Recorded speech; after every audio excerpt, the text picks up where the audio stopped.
ছুটি কাটাইতে আসলা বলো, কি ছুটি কাটাইতে আসলা? তার মধ্যে একটু ওয়েদারটা দেখাই। এই হচ্ছে ওয়েদারের অবস্থা। High, hello নাইজা। হ্যালো, আসসালামু আলাইকুম। ওয়েলকাম করছি আমার নতুন একটি ভিডিওতে। অনেক দিন হলো আমি কোনো ভ্লগ আপলোড করি না, কারণ বিগত কয়েকদিন আমরা ঘোরাঘুরিতে একটু ব্যস্ত ছিলাম। জাপানের কয়েকটি লম্বা ছুটির মধ্যে এই গোল্ডেন উইকের ছুটি একটি। এই ছুটির মধ্যে আমরা কোথায় গেলাম এবং কি কি করলাম সবকিছুই আপনাদেরকে আমি ভ্লগ আকারে একটু একটু করে দেখানোর চেষ্টা করব। এই ভ্লগটি হচ্ছে যেদিন আমরা বের হয়েছি সেই দিনে। বাচ্চা নিয়ে বের হওয়া মানেই তো পুরো গাড়ি ভর্তি লাগেজ। চলার পথেই এখানে আমরা একটু ব্রেক দিয়েছিলাম। জাপানে আপনি যেখানেই ব্রেক দিন না কেন, এত সুন্দর টয়লেট এবং সবকিছুর ব্যবস্থা এত সুন্দর থাকে, কোনো কিছু নিয়েই কিন্তু সমস্যা হয় না। এটা ছিল আমাদের সেকেন্ড ব্রেক। আর আমার মেয়ের ক্ষুধা লেগে গিয়েছিল, আর আমরা আগেই কনভেনিয়েন্ট থেকে এই ভাত আর মাছটা কিনে রেখেছিলাম, আর এখন ওর বাবা এটা গরম করে নিয়ে এসে দিল, আর আমি ওকে খাইয়ে দিলাম। সেদিন পৌঁছাতে পৌঁছাতে আমাদের অনেক রাত হয়ে গিয়েছিল। বাই দ্য ওয়ে, আমরা প্রথমেই চলে গিয়েছিলাম কানাগাওয়া প্রিফেকচারে। কানাগাওয়াতে 2018 সালে আমরা প্রায় 1 বছর ছিলাম এখানে। এখানে আমাদের কিছু পরিচিত মানুষ ছিল, তাদের মধ্যে একজনের বাসায় যাচ্ছিলাম আমরা সেদিন।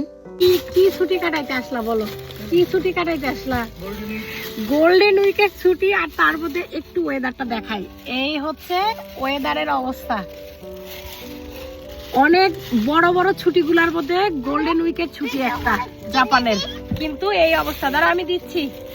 এখন যে কালকে থেকে ওয়েদার বেটার হবে, টেনশনে আছি।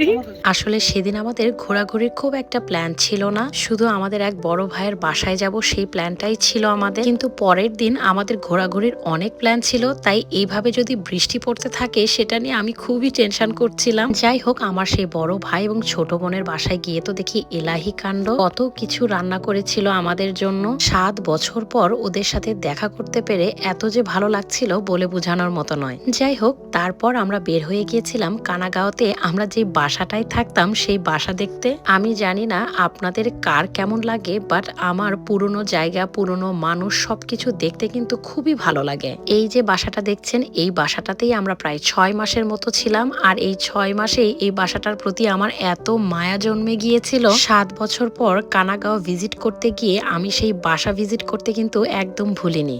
এরপর আমরা চলে গিয়েছিলাম তোকাই ইউনিভার্সিটিতে। যদিও দিনের বেলা যদি আমি ইউনিভার্সিটিটা আপনাদেরকে দেখাতে পারতাম তাহলে বুঝাতে পারতাম ইউনিভার্সিটিটা কত সুন্দর। দিনের বেলা তো একটুও টাইম হয়নি, তাই রাত্রের বেলায় এইভাবে ঘুরে ঘুরে পুরো ইউনিভার্সিটিটাই আমি দেখে নিচ্ছিলাম। আর নাইজাকেও বারবার দেখাচ্ছিলাম আর বলছিলাম তোমার বাবা এই ইউনিভার্সিটিতে প্রায় 1 বছর ছিলেন। যাই হোক, এই ভিডিওটা আমি এই পর্যন্তই রাখছি। এর পরের দিনের ভিডিওটা থাকছে আরো অনেক ইন্টারেস্টিং। এর পরের দিন আমরা কোথায় কোথায় ঘুরতে গিয়েছিলাম সেই সব কিছু নিয়ে থাকবে আমার নেক্সট ভিডিও। তাই আমার পেজটি ফলো করা না থাকলে অবশ্যই ফলো করবেন। সবাই ভালো থাকবেন, সুস্থ থাকবেন। আল্লাহ হাফেজ।